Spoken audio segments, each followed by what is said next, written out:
ยามใดที่พอใจเกิดขึ้นมันก็ไม่ยึดติดในสิ่งที่พอใจสิ่งที่ไม่พอใจเกิดขึ้นมันก็ไม่ยึดติดในสิ่งที่ไม่พอใจสิ่งเหล่านี้จิตที่มันเป็นจิตแห่งสติและปัญญา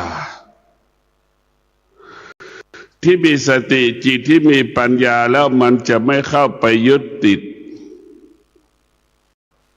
แต่ไม่เข้าไปยึดติดเราต้องพิจารณาเมื่อเราไม่เข้าไปยึดติดในสิ่งที่เรารู้นี่สภาวะจิตเราก็เป็นอิสระกายก็เป็นอิสระโดยเฉพาะกายของเรานะมันเปรียบเสมือนท่อนไม้มันไม่รู้สึกใดๆทั้งสิ้นส่วนของกายแต่พวกเรากายของเรานี่มันเหมือนท่อนไม้ที่มันแห้งๆเราพิจารณาดูมันไม่รู้สึกสิ่งที่มันรู้สึกก็คือจิตนี่แหละมันเป็นไปปรุงแต่งจิตมันรู้สึกแล้วก็ไปปรุงแต่งความรู้สึกที่เราเรียกว่าเวทนามันปรากฏนั่นแหละเมื่อเวทนามันปรากฏมันจึงทำให้เราต้องเกิดคำว่าความทุกข์มันจึงทำให้เราเกิดคำว่าความทุกข์เกิดขึ้นจึงทำให้เราเกิดคำว่าความเศร้าหมองเกิดขึ้นจึงเกิดคำว่าความสุขเกิดขึ้นจึงเกิดคำว่าพอใจไม่พอใจเกิดขึ้นเพราะเวทนา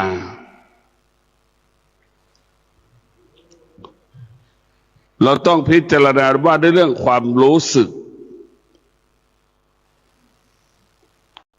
มนุษย์ทุกคนก็มีความรู้สึก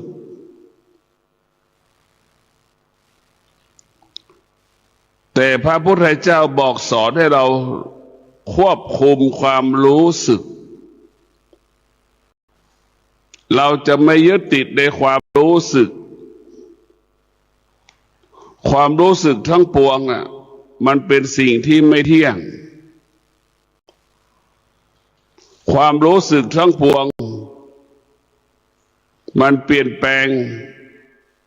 มันแปรสภาพเหมือนกระดาษทิชชู่แล้วแหละมันก็ละลายไปในที่สุดเมื่อคลิกกระดาษทิชชู่เจอน้ำมันก็สลายไปในที่สุดเหมือนสบู่ที่เราถูเนี่ยเราต้องพิจารณาสบู่ที่เราถูนั่นมันก็หมดสิ้นไปถูแต่ละวันน่ะมันก็หมดสิ้นไปจนหมดจนจับไม่ได้จนหมดทุกสิ่งทุกอย่างมนุษย์ทั้งหลายที่ลำบากเพราะความรู้สึกเราไม่ได้รู้ว่าความรู้สึกนั้นเป็นผู้บ่อนทำลายคุณภาพชีวิตของเรา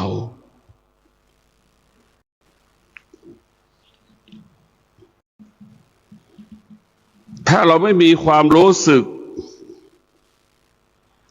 จิตเราก็สงบกายเราก็สงบความรู้สึกแล้วนี่มันเหมือนยุงที่มันกวนใจเรานั่นแหละ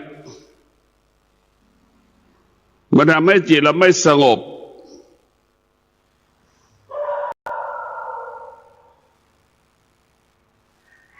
ความรู้สึกทั้งปวง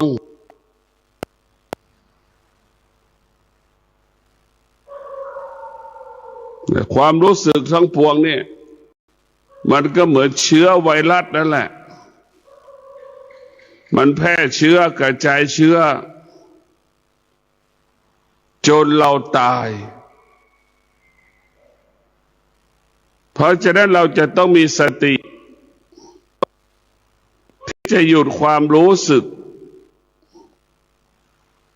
ที่มันปรากฏเกิดขึ้นทุกขณะลมหายใจ เราจะละความรู้สึกได้ต้องมีสติเราต้องมีสติจะละความรู้สึกได้เราจะต้องอาศัยสติดับความรู้สึกนั้นได้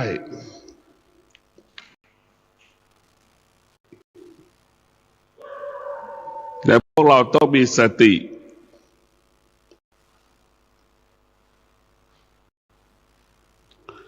เมื่อเรามีสติ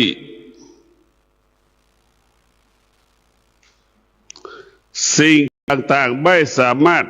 มาทำลายจิตใจเราได้เราจะเห็นได้ว่าสตินั้นเป็นเครื่องป้องกันสิ่งต่างๆที่มันปรากฏเกิดขึ้นสติก็มีหน้าที่หยุดสิ่งที่ปรากฏไม่ให้กลับขึ้นมาหาเราสติมันก็ไม่ยอมให้มันเข้ามาหาเราสิ่งที่มันปรากฏเกิดขึ้นพวกเราต้องพิจารณาเมื่อเรามีสติที่เข้มแข็งแล้วสติเราเต็มกำลังแล้ว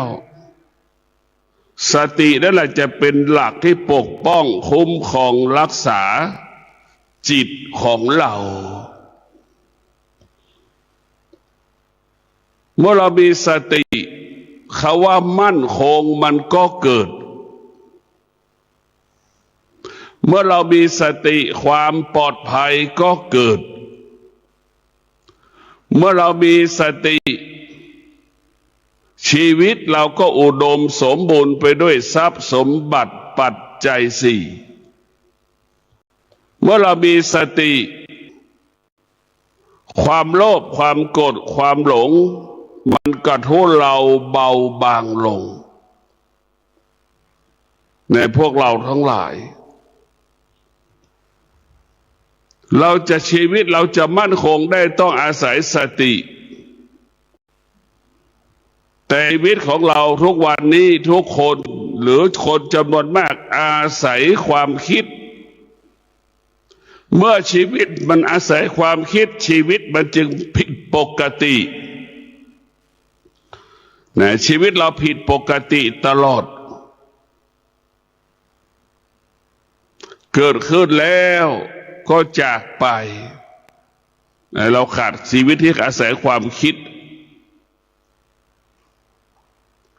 มันเป็นจริงขนาดหนึ่งอีกขนาดหนึ่งมันไม่เป็นจริงแล้วนั่นแหละอาศัยความคิด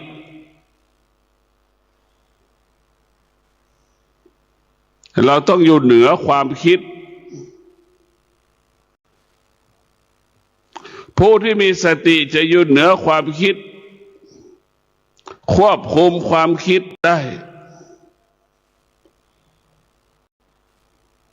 คนส่วนมากก็ขาดสตินี่แหละคนส่วนมากไม่ใช้สติใช้เวทนาจะมีบทบาทต่อชีวิตเรามันก็หลอกเราตลอดเวทนาความรู้สึกทั้งปวงมันหลอกเราหมดหลอกเราทุกวันตัวเวทนาเนี่ยมันเป็นแก๊ง18 มงกุฎมันหลอกเราหมดหลอกล่อให้เราหลงไหลหลอกล่อเราติดใจหลอกล่อให้เราชื่นชมดีใจท้ายสุดมันก็หลอกล่อให้เราร้องไห้เสียใจเวทนาเนี่ยมันหลอกเราตลอดตาเห็นรูปมันก็รู้สึกคิดเองเองเราจะเห็นว่ามันหลอกเรา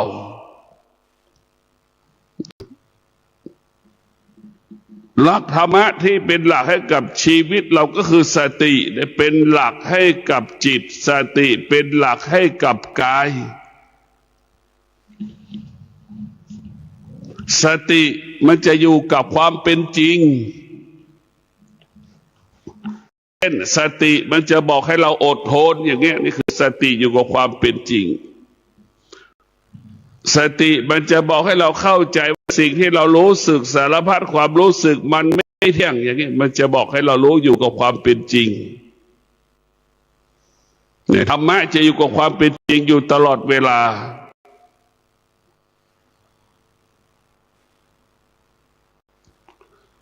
สติสำคัญ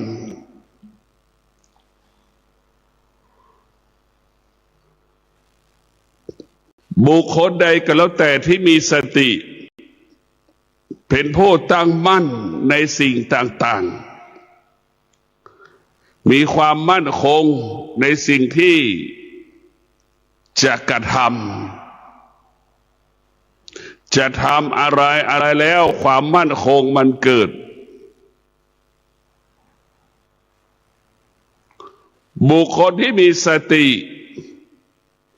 จะมั่นคงต่อคำเยินยอสรรเสริญมั่นคงต่อคำนินทามั่นคงไม่หวั่นไหวคำสรรเสริญก็ไม่มีค่าสำหรับผู้ที่มีสติปัญญา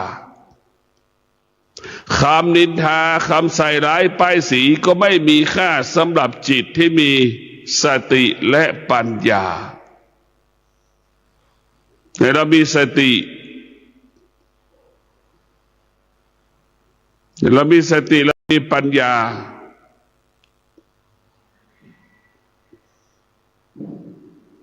เราจะเป็นต้องพิจารณาทุกวันสติปัญญาเนี่ยมันสำคัญเหนือกว่าสิ่งอื่นๆใดๆบนโลกใบนี้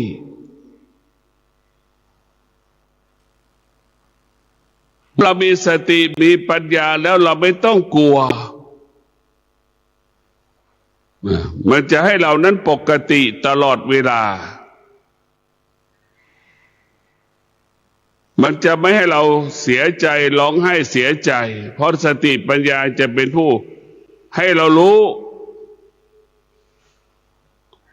ความจริงล้วนอยู่กับความจริงล้วนเนี่ยพวกเราต้องพิจารณาแบบนี้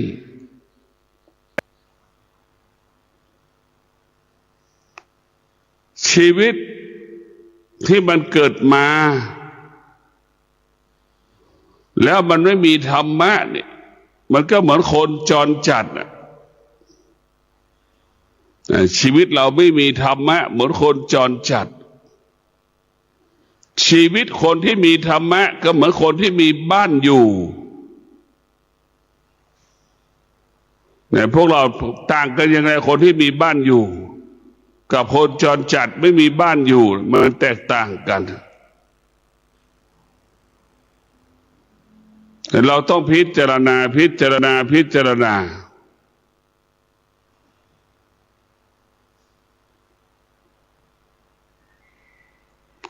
ชีวิตทุกชีวิตถ้าอาศัยธรรมแล้วชีวิตนั้นจะเบิกบานผ่องใสตลอด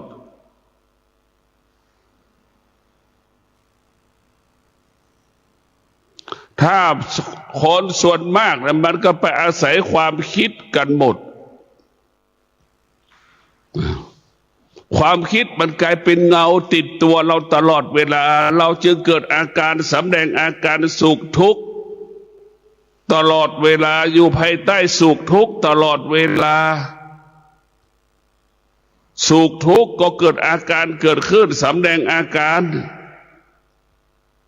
แต่คนที่มีปัญญาสุขทุกข์เกิดขึ้นเราไม่สำแดงอาการแต่เรามีสติรู้มันไม่ตอบสนองมันมีสติรู้มันเราไม่ต้อนรับมันแล้วมันก็จากเราไปในที่สุด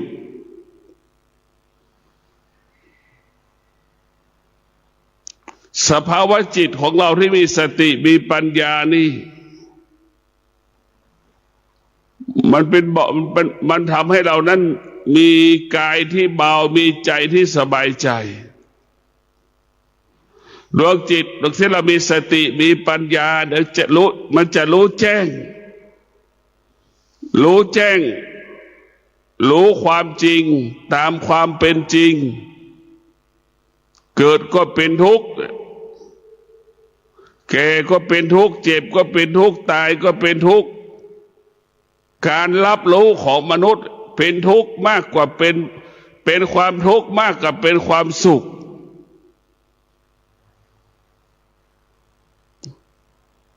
เราต้องพิจารณา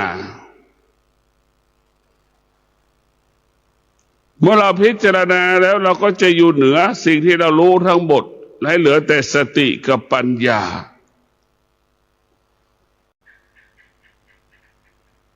ตัวสติปัญญานี่มันจะเป็นเรียกว่าถ้าเป็นรถก็เป็นพาหนะให้เราเป็นถนนของเราเป็นเภสัชเป็นยาเนี่ยพวกเราทั้งหลายต้องพิจารณามันเป็นเครื่องอำนวยความสะดวกให้เราทุกๆเรื่องเป็นเครื่องมือในการแก้ปัญหาเป็นเครื่องมือของการพัฒนาในสติปัญญาเนี่ยเป็นเครื่องสารเป็นเครื่องมืออำนวยความสะดวกในการดำเนินชีวิตเนี่ยทุกรูปแบบทุกมิติเราต้องพิจารณาอยู่ตลอดเวลาชีวิตของเรา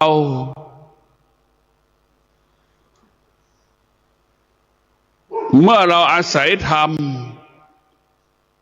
จิตมันก็สงบกายมันก็สงบถ้าชีวิตของเราไปอาศัยความคิดจิตมันก็ไม่สงบกายมันก็ไม่สงบเพราะสภาวะจิตของเรานั้นอ่อนแอหวั่นไหวตลอดกาลเวลาชีวิตทุกชีวิตเราต้องมีธรรมถ้าไม่เอาธรรมแล้วมันก็วุ่นวายเหมือนยุงเหมือนลิงเราจะเห็นว่าลักษณะลิงเป็นแบบไหนมันวุ่นวายนั่นแหละแล้วมันไม่สงบแล้วว่ามันไม่สงบ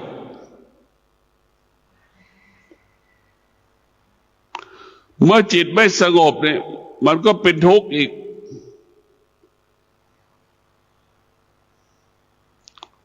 จิตมันไม่สงบเป็นทุกข์ถ้าจิตสงบจิตนั้นก็มีความสุขสุขด้วยธรรมเนี่ยไม่จำเป็นต้องมีเงินมีทรัพย์มีสมบัติไม่ต้องมีพ่อไม่ต้องมีแม่สุขด้วยธรรมมันสุขด้วยจิตสุขด้วยความคิดสุขด้วยวัตถุสิ่งของสุขด้วยความคิดเป็นสุขด้วยวัตถุสิ่งของสุขด้วยบุคคลสถานที่ต่างๆนั่นคือสุขของมนุษย์สุขของความคิดประกอบไปด้วยวัตถุสิ่งของต่างๆเราพิจารณาดูสุขของความของธรรมะนี่จะเป็นความสุขที่ไม่มีตัวไม่มีตนเป็นความสุขที่ปราศจากตัวตนความสุขที่ปราศจากบุคคลอาคารสถานที่จิตมันจะสุขตลอดเวลาเพราะสุขด้วยธรรมเมื่อจิตมันสุขด้วยธรรมจิตมันอยู่กับธรรมมันนอนกับธรรมเนี่ยมันก็เป็นธรรมเป็นอมตะเหมือนเรารักษาเผ่าพันธุ์แล้วแหละเราทำกิจกรรมบ่อยๆเป็นการรักษาเผ่าพันธุ์ของเราต้องพิจารณาดวงจิตของเรานี่มันมีสติมันมีปัญญาแล้วมันจะแสวงหาความจริงแสวงหาความจริงมันละแสวงหาความจริงแล้วก็ละความจริงจะไม่สะสมความจริงนะจะไม่สะสมความจริงสิ่งที่จิตมันรู้เพราะตัวสติตัวปัญญานั้นมันจะไม่สะสมสิ่งที่เรารู้มันจะผ่านเหมือนเราขี่รถผ่านตั้งแต่เราไปกรุงเทพออกจากเชียงใหม่ไปกรุงเทพเราให้ผ่านเหนือแหละผู้มีสติปัญญาจะไม่สะสมสิ่งที่รู้ผ่านจังหวัดผ่านหมู่บ้านต่างๆภายในจังหวัดผ่านอำเภอต่างๆแล้วก็ผ่าน เราจะไม่ไปยึดติดในสิ่งที่เรารู้ระหว่างที่เราเดินนั่งรถผ่านอำเภอจังหวัดต่างๆเราจะไม่ยึดติดมันให้เราผ่านไปนะรู้แล้วให้ผ่านแบบนั้นแหละ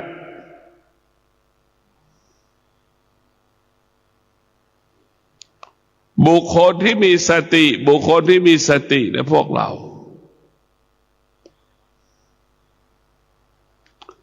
บุคคลที่มีสติกับปัญญามันจะทำลายความรู้สึกของมนุษย์เหมือนน้ำขุ่นๆสติปัญญาเหมือนสารส้มที่เราไปแกว่งในน้ำสติปัญญาจะทำให้อารมณ์ของเรานั้นขุ่นมัวหายไปทำให้อารมณ์ขุ่นมัวของเรานี่จากไปจางไปจนถึงเหนือที่สุดจนถึงที่สุดเหลือสติกับปัญญาสติกับปัญญาเนี่ยมันอยู่ในกายเราตลอดเวลากายของเราก็ต้องเอาหลักมาเป็นกำกับกายการเอาธรรมมากำกับกายนี่เอาสติมากำกับกายนี่มันก็ง่ายมือขวามือซ้ายจับวัตถุสิ่งของอันใดก็สะดวกนี่คือกายเราไปจับกายก็คือมือไปจับวัตถุสิ่งของใดๆมันง่ายมันสะดวกแต่พวกเราต้องพิจารณาธรรมะอยู่ที่กายเมื่อกายของเรามีธรรมแล้วนี่ไม่ต้องกลัว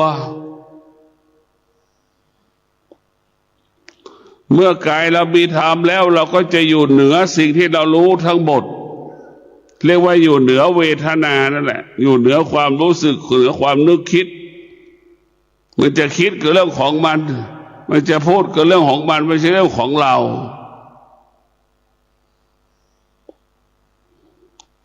เรามีสติเรามีปัญญาเนี่ยเราจะอยู่เหนือทุกสิ่งทุกอย่างอยู่เหนือสิ่งที่เรารู้มันสรุปแล้วอยู่เหนือสิ่งที่เรารู้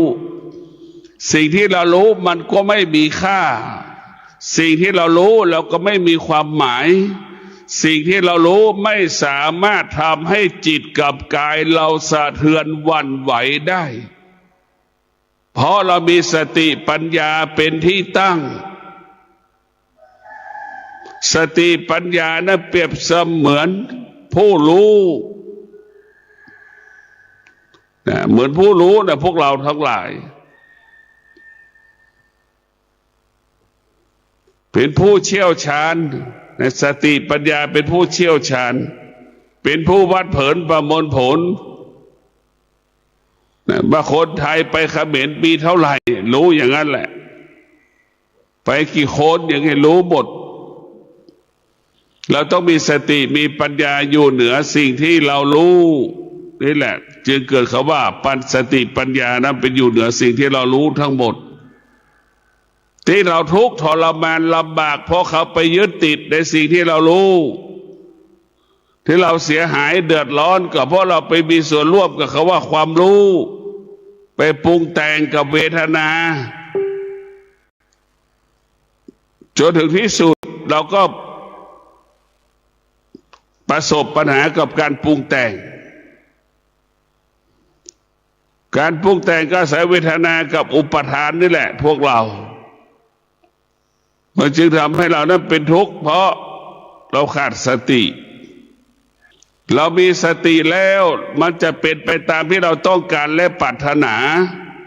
บรรลุเป้าหมายสติมันจะบอกให้เราเข้มแข็งสติมันจะบอกให้เราอดทนสติมันจะบอกให้เราเฉยๆไม่ออกอาการไม่สำแดงอาการใดๆทั้งสิ้นอย่าเมื่อมีเหตุการณ์ปัญหาต่างๆให้สงบนิ่ง เรียกว่าสงบรู้นั่นแหละเหมือนสงครามอิหร่านน่ะก็ให้สงบรู้เท่านั้นเราไม่ต้องไปเข้าเอาเวทนาไปปรุงแต่งมันรู้เท่านั้นแล้วอิหร่านเดี๋ยวมันก็ไม่เที่ยงเนี่ยมันก็หยุดแล้วความทุกข์ทั้งปวงกิเลสทั้งปวงก็เหมือนสงครามอิหร่านน่ะมันเกิดขึ้นขนาดหนึ่งเวลาหนึ่งแล้วมันก็ดับแล้วมันก็ดับแล้วมันจากเราไปเราให้เข้าใจแบบนี้เราต้องพิจารณาสิ่งที่เป็นศัตรูของเราก็คืออารมณ์ของเราความรู้สึกของเราเนี่ยมันเป็นศัตรูเขาพูดไม่เพราะก็เกิดอาการไม่พอใจอย่างเนี้ยเขาพูดเพราะก็หลงเขาอีกชื่นชมเขาอีกดีใจอีกนี่แหละคือจิตของผู้ไม่รู้จะเป็นแบบนี้ที่ท่านได้รับฟังจบลงไปแล้วนั้นเป็นรายการทางสายเอกดำเนินรายการโดยพระประชานาถมุนีเจ้าคณะอำเภอกัลยาณิวัฒนาเจ้าอาวาสวัดดอนจันทร์ทัตรามอำเภอเมืองเชียงใหม่จังหวัดเชียงใหม่เชิญท่านติดตามศึกษาธรรมะการปฏิบัติธรรมได้ในคราวครั้งต่อไปสำหรับวันนี้สวัสดีครับ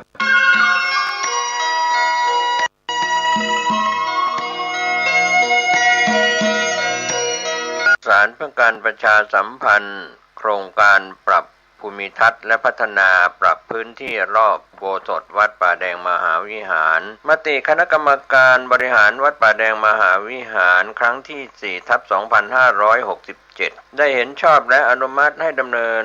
โครงการใช้เงินบริจาคและเงินสะสมของวัดเพื่อพัฒนาปรับพื้นที่ของวัดป่าแดงมหาวิหารจึงขอเชิญชวนผู้ศรัทธาร่วมพัฒนาเพื่อถวายเป็นพระราชกุศลถวายพระเจ้าสามฝั่งแกนและพระเทวีพระเจ้าติโลกราชพระเมืองแก้วและอดีตเจ้าอาวาสวัดป่าแดงมหาวิหารมีพระญาณคัมภีร์พระมหาสวามีโพธินันทะครูบาเจ้าศรีวิชัยพระอธิการอินแก้วอรินทโรครูบาอ่องเชิญชวนผู้มีจิตศรัทธามีเจตนาร่วมในคราวครั้งนี้โอนเงินผ่านธนาคารกรุงไทยสาขาสุเทพชื่อบัญชีวัดป่าแดงมหาวิหารเลขที่บัญชี521064750สอบถามรายละเอียดเพื่อร่วมทำบุญได้ที่0818815690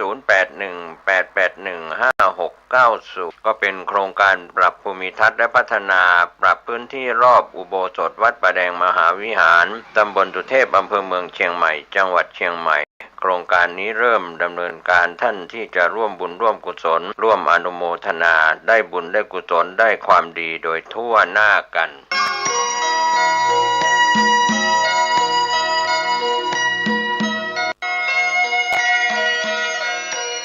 ข่าวสารเพื่อการประชาสัมพันธ์ขอเชิญชวนผู้ใจบุญใจกุศลร่วมงานประเพณีส่งน้ำพระธาตุวัดดอนจันทร์และพิธีใส่ขันดอกบูชาพระพุทธเจ้า28พระองค์งานนี้ทางวัดดอนจันทร์เชียงใหม่ร่วมกับเทศบาลตำบลท่าสาราคณะศรัทธาวัดดอนจันทร์ศรัทธาภายในภายนอกขอเชิญชวนร่วมงาน31พฤษภาคมพุทธศักราช2569ณวัดดอนจันทร์ตำบลท่าสาราอำเภอเมืองเชียงใหม่จังหวัดเชียงใหม่ช่วงเช้า 7 นาฬิกาทำบุญตักบาตร 9 นาฬิกาถึง 18 นาฬิกาส่งน้ำพระธาตุ